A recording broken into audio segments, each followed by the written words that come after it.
Hey, I wanted to do a quick video and talk to you about the color cards. Um, in your sample that I sent to you, I included a color card. And the color card is based off of your eye color. So that's why I asked your eye color.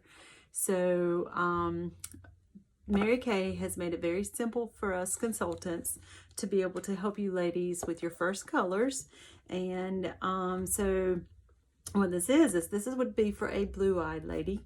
And on the back side, we have the colors here. So we have 3 eyeshadows, a blush, and a lipstick for you to try, just to try our products.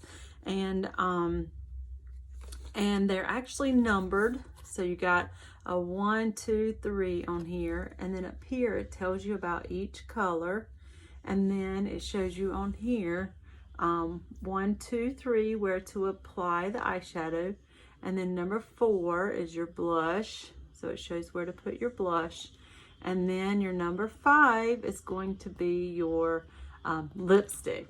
So that is what this color card is for. So I just wanted to do a quick video to explain to you how to use this.